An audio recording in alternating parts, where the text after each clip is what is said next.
Now, our speaker today, Dr. Lin Yang. She's an epidemiologist in the Department of Cancer Epidemiology and Prevention Research. Her research primarily focuses on the role of energy balance in cancer, prevention, and survivorship. She obtained his training in kinesiology, statistics, physical activity, and promotion, as well as nutritional epidemiology, circadian and sleep epidemiology, and the transdisciplinary research in cancer. In 2020, Lin was presented a new study to us regarding the benefits of introducing Tai Chi, something we're going to learn about tonight. Last November, we learned that the Prostate Cancer Center will be starting a rehab exercise program at their new wellness site on the 6th floor of the parkade at the Rocky Hospital. Dr. Yang has got over 300 publications and over 8,000 citations, and so we're looking forward to hearing the results of the Tai Chi study, as well as what she's doing and planning for 2024. So, Dr. Yang, I'll let you take over from here. Thank you so much for the nice introduction, David. Such a pleasure to be back at the prostate, even though it's a different location. Like David has mentioned, back in 2020, we presented the Tai Chi study at the prostate, which was a prehabilitation study, and at that time, COVID started, and so we had a lot of barriers and challenges that we worked through. And because of the topic was on prehab, so today I'll be introducing a little bit more on how we get on the prehab study, how do we get on the prehab research, and what we found so far from the Tai Chi study, and what we have already been doing from that Tai Chi study. I think many people agree that cancer is not a marathon. It is a marathon. It's not a sprint. And the journey of facing cancer is more like a marathon than a sprint. So this is a race that involves different challenges that span from diagnosis to long-term survivorship. And so when we think about prehabilitation, we were really trying to answer the question, can we better prepare cancer patients for this endurance race from the start line? And I'll start with a brief history of prehabilitation. So I think rehabilitation is the word that we are more familiar with, which is a process to, restore your physical and mental health back to where you were before the major medical events happen. But the idea of prehabilitation is to start that rehab process even before a medical treatment starts, so that will help. Supposedly, in theory, better prepare us for whatever we're facing. And so the first scientifically documented study on prehab was actually done in a non-medical condition. It was a total body exercise training program developed by the British Army to increase the physical health. Basically trying to get more men to qualify the conscription, and that was done in 1946, and that was scientifically documented, meaning that was published as a research paper. And in the 1980s, and there was a growing interest and application of prehab, this concept in medicine as well. And as we can imagine, the beginning of the prehab was an exercise program. So this idea of prehab was getting more popular in sports medicine and to prevent sports injuries. So it's more like training athletes to be better prepared for the race. And then it was only until 2000, and there has been theoretical models for surgical rehabilitation has been developed. And the goal of surgical rehabilitation was to improve surgical functional capacity. It's a very specific role, like targeting the functional capacity. And when prehab was introduced to cancer, and the first exercise prehabilitation intervention for cancer surgery was 2007, I would say that's quite recent. Another component or intervention that people has been considering for prehab was nutrition. First, the nutrition prehabilitation for cancer surgery was in 2012. So prehabilitation has been in the cancer world for less than 20 years. And when I started the research on prehab, it was 2000, it was a little bit over 10 years ago. That time I was working as a postdoctoral fellow at the Washington University School of Medicine in St. Louis in the States, where we conducted a study. It's a longitudinal study of prostate cancer patients who were going through surgical treatment. And we enrolled 440 localized prostate cancer patients, and we tracked them for 12 months. What were interesting was whether obesity and physical activity before the surgery may have an impact on the urinary and sexual function recovery after the surgery. And so we specifically look at the impact of pre-surgical obesity and physical activity on short and long-term urinary and sexual function in the surgical prostate cancer survivors. So we look at obesity, which is defined by the WHO cut points define the normal weight, overweight, and obesity. For physical activity, we took a questionnaire measure, basically was asking our study participants to report the common physical activity items that they've been doing, then we estimate the amount of physical activity they were doing each week. And for the outcome measure, we use the expanded prostate cancer index composite, which is a 50-item questionnaire, which is validated and tested for reliability to assess the function as well as other that's specific to prostate cancer, looking at both the urinary and the sexual domains. And in this study, I have a typo there. I said August 2001. It was actually August 2011. What we found was, first of all, what we found is when we look at those 440 localized prostate cancer patients at 5 weeks after the surgery, only 8.2% of the patients experienced a recovery on urinary function, meaning that nearly not over 90% of the patients were experiencing urinary dysfunction 5 weeks after the surgery. And even until 12 months after the surgery, still just less than 2/3 of the patient had their urinary function recovered. And it was a little even worse condition or situation for sexual function, that 5 weeks after surgery, there were 21% of the patients experienced a recovery in their sexual function, but that recovery was not improved much, with 1/3 of the patient recovered the sexual function by 12 months after surgery. So the question we're interested in, whether obesity and physical activity associated with the urinary and sexual function after the surgery. So we first look at the impact of pre-surgery obesity, and from this figure, we could see that being without obesity or normal weight or overweight even, and those patients had a better urinary function after the surgery, and these differences was significant at 6 months after the surgery, and remains significant at 12 months of the surgery. So what this is telling us essentially is that avoiding obesity will help those patients to have an earlier and a better urinary function recovery after the surgery. And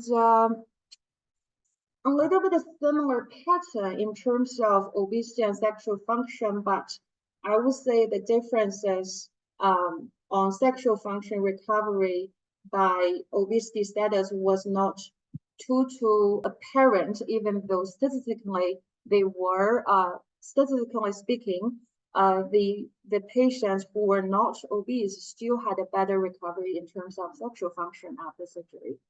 What about physical activity? Because obesity, if we think about weight status, it's not that easy or easily to reduce weight in the short term, even especially when we're thinking about the pre-surgical phase. So we wanted to look at the more modifiable component, which is physical activity.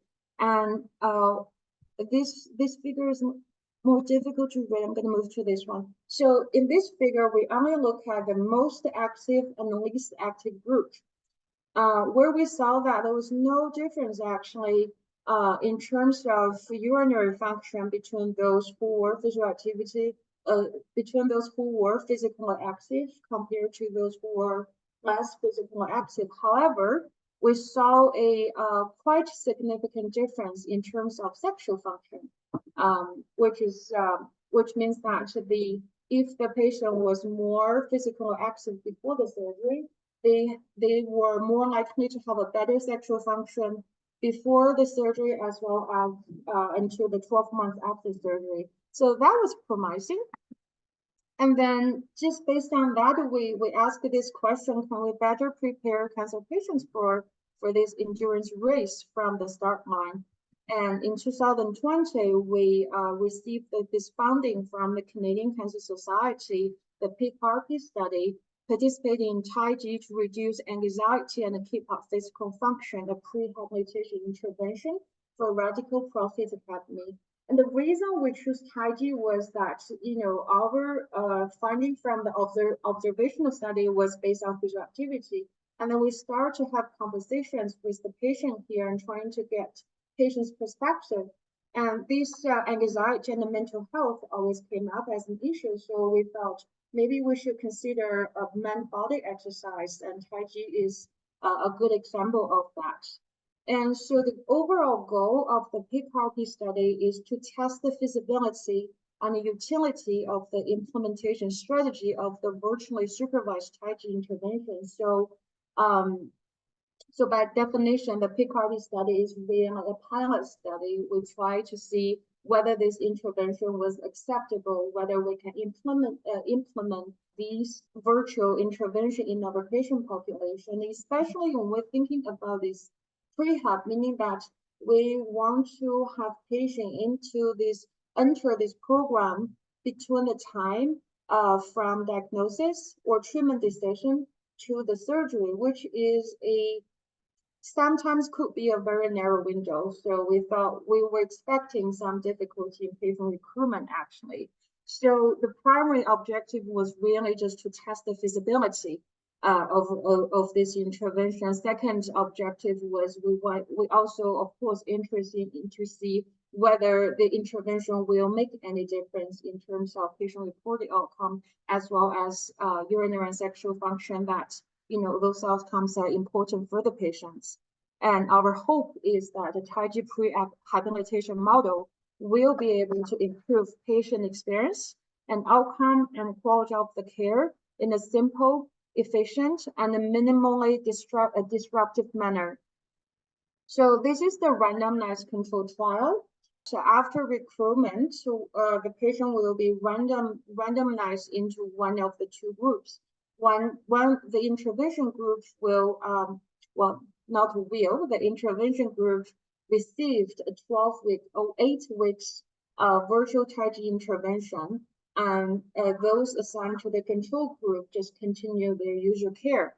And how we measure the patient outcome was at the time before the randomized at baseline, and we assess the outcome again at the end of the intervention, but before the surgery. And we also continue to follow up patients at 2 weeks, 6 weeks, and 12 weeks. And I think we actually follow up until 20 weeks for some patients after the surgery. It took us 2 years finished the recruitment, actually, we only enrolled 33 patients. And I think one of the main reasons was we were severely affected by COVID. And that actually we started the study at a time when the COVID was the worst time. But it was really, was still that we were able to reach 33 participants, which is definitely, which is a considerable sample size for a pilot study. And we assigned, after the randomization, and 60 individuals were assigned to the intervention group, and 17 were assigned to the control group. At the end of the follow-up, and 14 individuals completed the final follow-up for the intervention group, and 70 individuals, everyone in the control group, completed the final follow-up.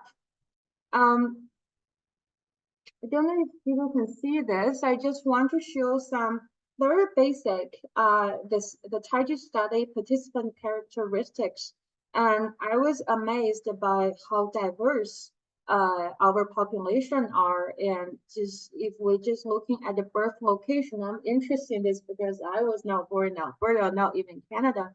That's less than half of the participants were born in Canada, and 8 individuals were born in Canada, but not Alberta. And we have a quite considerable number of participants who are immigrants who were born outside of Canada. And if we look into ethnic origins, it's really a wide range from nearly all geographic areas. And so to me, that can make me feel like at least that's a wide acceptance of TAIGI as an intervention to people of different cultural backgrounds, and that itself was quite promising findings. And then there are some also presenting here some information on the education level as well as marital status and annual housing income and working status, just trying to show that our patient population was quite diverse, which is a reflection of TAIGI's the acceptance of TAIGI in the population. I'm just going to jump to the what we found so far.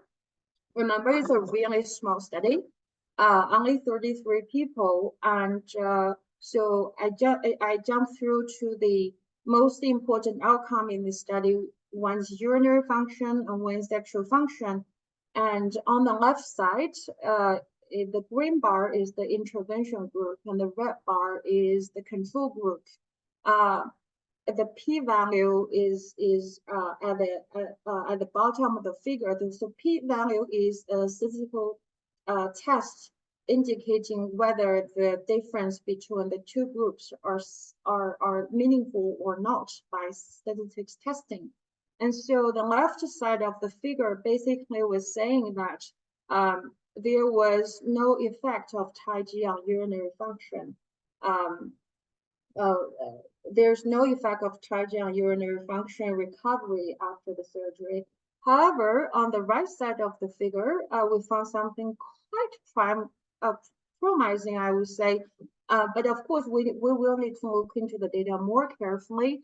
I'm not claiming that. However, what we see here is that the green bar at the 20 weeks after surgery, the green bar, the sexual function of the TAIGI group seemed to be higher than the sexual function among the control group.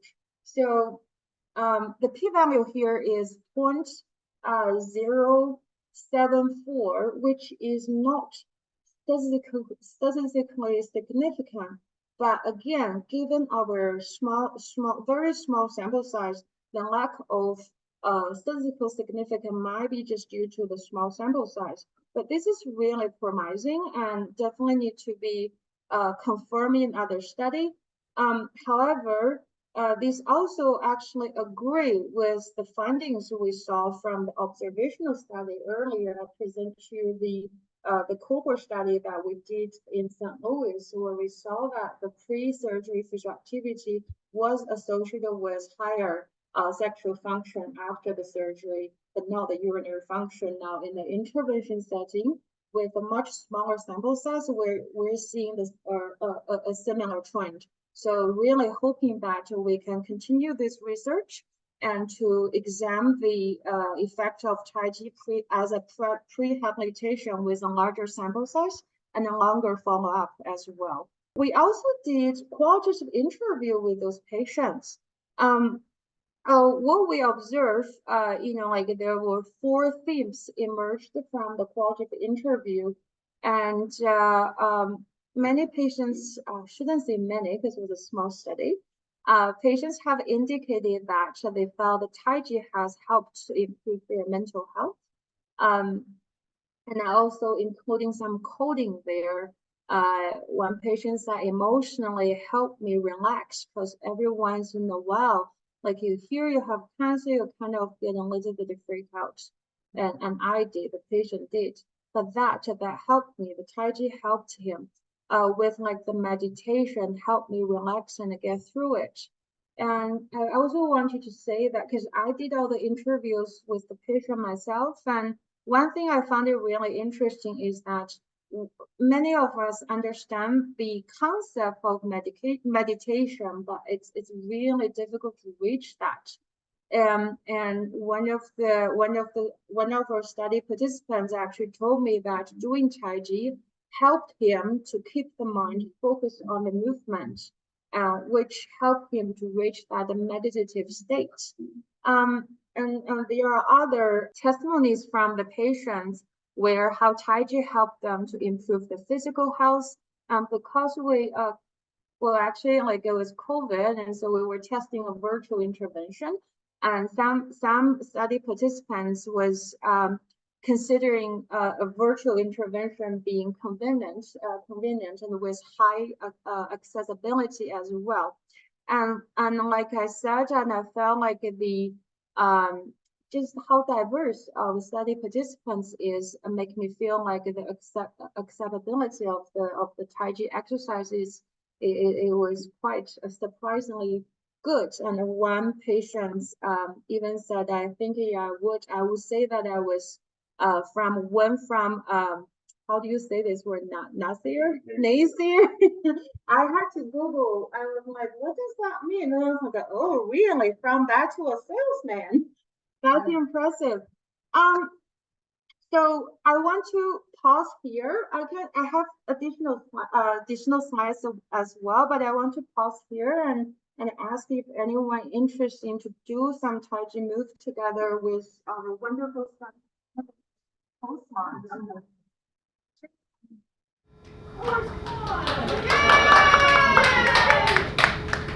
As Lin said, I was a study coordinator on PRP study, and I really did have the pleasure of going through the cancer journey with all of our participants, and I also had the pleasure of being able to participate with them in teaching. As Lin said, the mental health, what she noticed in the interviews is that there was really a strong feeling that the Tai Chi helped in this phase prior to surgery. And I must honestly attest to that because I got to know these participants very well. I met them shortly after their diagnosis and when they chose to have surgery, all the way through that phase till they had their surgery and then post-surgery. So I really got to know these participants, these prostate cancer patients, and it was really a pleasure to get to know them and to understand their story. So the Tai Chi, as Lin mentioned, is a mind-body exercise. It's an exercise that was developed in China hundreds of years ago. Much of what Tai Chi is a slow movement. You may see some people practicing in parks, slow movement. But what is interesting about Tai Chi is it also has a martial arts element to it. Every move you learn in Tai Chi has a force movement that you can also do with it. So it is a martial art. One thing with Tai Chi, it is all about quiet, about sort of honing into yourself, finding time to just have quiet within yourself. And I think for the prostate cancer patients, what they really liked about that is that they could really slow down. Sometimes when you get a cancer diagnosis, yeah, you get anxious and worried, and they have the opportunity to really slow down and just focus on themselves and their body. And so that was really a special thing to watch this development and evolution. So the thing I want to do, I want to, with everybody here, we can do a few moves. I picked some very basic Tai Chi moves that we can all do together. And maybe you'll get a bit of a sense of what Tai Chi is all about. I must say I love Tai Chi because my life is busy, and I found it also gave me the opportunity to really focus on myself and on my breathing and just calm my anxieties and worries of the world and my kids and everything. So if everyone can, and if you can't stand up, I'll have everyone stand up. If you prefer to stay seated, you can do most of these moves seated as well. So whatever is most comfortable for you. And we're going to start with washing the organs. A very simple move. We're all going to stand, legs shoulder width apart, and we're just going to tuck our pelvic in a bit and just stand quietly, shoulders down, head to uplifted. And just take a few breaths, and as we inhale, we're just going to bring our arm up. And exhale, move it up, down. And we'll do a few of these. Really thinking of your breath.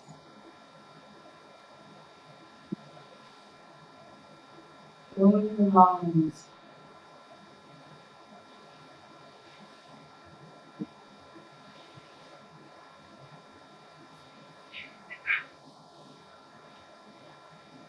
We'll do one more.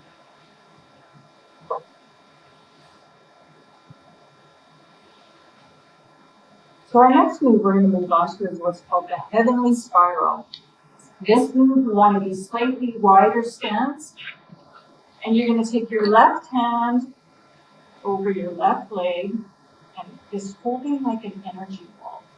So in Tai Chi, there's much about the energy ball, it's a lot about energy. So as we exhale, we're going to open our arms apart, kind of diagonally, yeah. And feel the stretch at the end, and then you're going to circle your arm back. And then again, another breath. Open, and circle your arm back.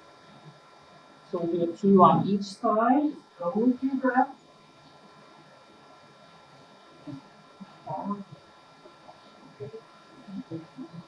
And then we're going to switch to the other side, because that's one thing in Tai Chi, we do everything. So we're going to go over the right leg, right arm up, and again on the breath. Feel that stretch. The one thing we said a lot, we don't stretch our bodies, so we want to just open our arms and stretch.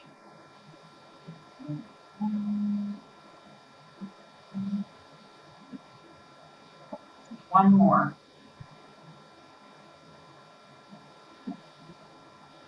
Very good. Okay, and then not my last one, but one of my last ones here, gathering energy from the earth. So this one of our Tai Chi masters, they often call this one the Chinese Kegel exercise. Some of you may know Kegels.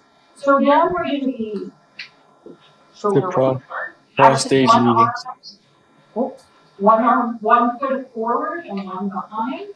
So make sure your stance is stable and that you're not too close, you're wide enough. Here we're going to breathe in and then push out. And when you think of breathing up, think about bringing that pelvic floor up. And pushing it up.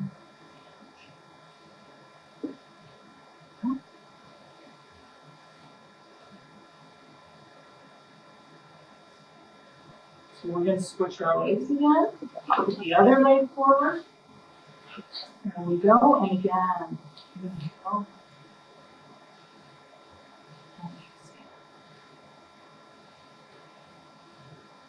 Mhm.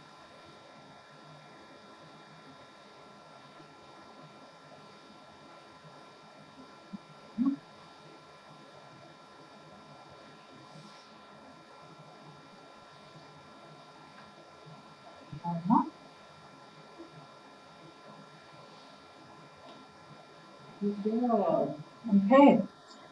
Tai Chi does offer some balance. So this particular move, if you're not comfortable lifting your leg off the ground, you don't have to do that, or you can hold onto the chair. But we're going to start here. It's called the Golden Rooster Stance on one leg. As we get older, our balance sometimes gets less and less, but this is one move that really helps to help you have your balance and improve your balance. So again, we'll just go shoulder width. We're going to just start with the arm to start. In this one, you take your arm up, up, up, up, up, and then you circle it around the back. And so we're just going to do the arm movement first.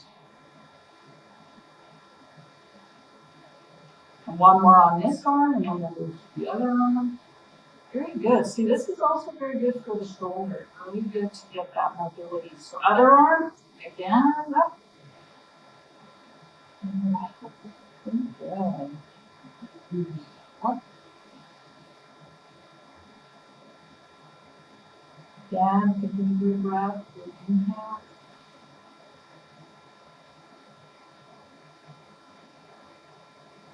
So we're gonna, if you feel comfortable, you can bring your leg in with this. If not, and you do not have to lift your leg high, you can just lift it a little bit or not at all. So with your arm going up, you lift a leg and try to hold balance. And if that's not comfortable, you don't have to do it. It takes some practice. And then we move to the other side. Up. It's tricky, eh? It's a tricky one. This is honestly one of the moves that was the trickiest for our participants because we don't practice this. But it is one move that is nice. So hold on to something if you want to grab your chair. Yeah, otherwise just don't do it if you're not comfortable.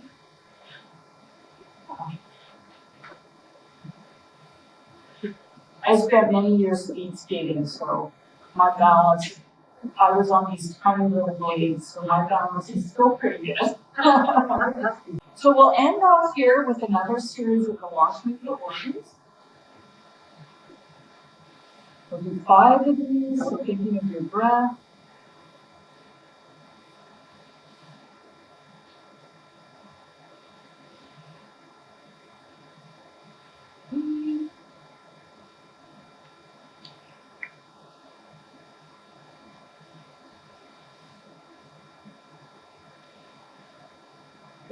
One more.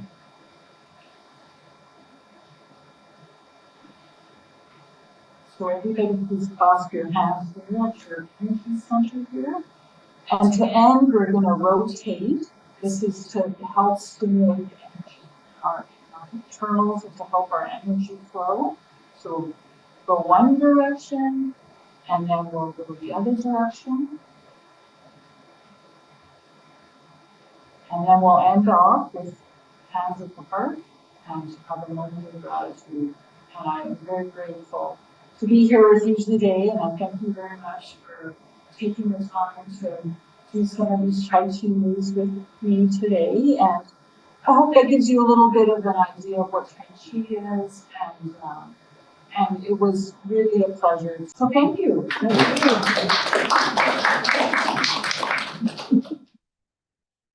Thank you so much, Nicole. So next, I want to talk a bit more about what we've been doing based on the Tai Chi study, as well as what our interaction with the Prostate Cancer Center, as well as the individuals we met from there.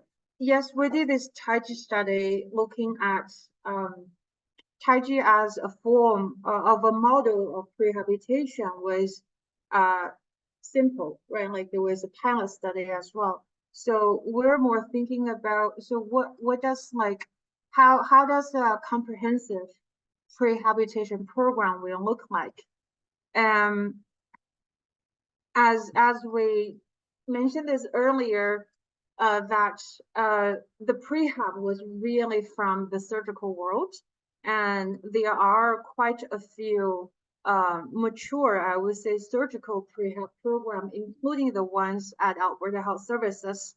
A typical surgical prehab program have several components in there, where exercise is one of them, and strengthening the lungs, as well as a nutrition component, as well as a stress reduction component as well. But that's just for surgery.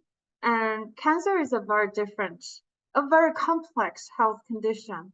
And the treatment options go beyond surgery and much more complicated than surgery alone.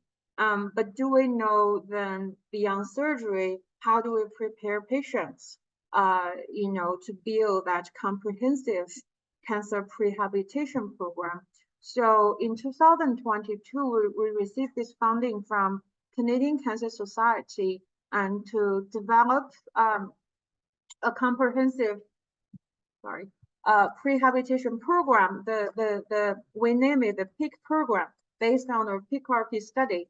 And the project's development, implementation, and evaluation of a cancer prehabilitation program to enhance knowledge, improve mental health, and keep up physical function. Here, Nicole is heavily involved in the study, where this is Hannah is here. She's the one who's been doing a lot of the work on this study and patient engagement, patient interview as well. So the overall goal of the PEAK design study is to co-develop a logic model with key stakeholders to guide the design, implementation, and evaluation of the cancer prehabilitation program. So the idea is really the co-design, co-develop meaning that it's not just researchers, because researchers are sometimes so far away from the real world. We want to engage all the relevant stakeholders, including the patient themselves and caregivers, families, as well as the healthcare system individuals. And the long-term goal of this whole research program is to be able to do two things. One is to build that prehab program to deliver the prehab service to patients to improve their treatment outcome. And the second thing we were hoping for is also provide a research platform so that we can continue to generate evidence to improve the program design and delivery. And the approach we're taking in this project is called, what am I doing? There. Intervention mapping. I won't go to details of how this methods is, but in brief, it's a 6-step approach, and the goal is co-develop program that is evidence-based and taking in the participation of all relevant stakeholders, but also build on theories and evidence to make sure the program is an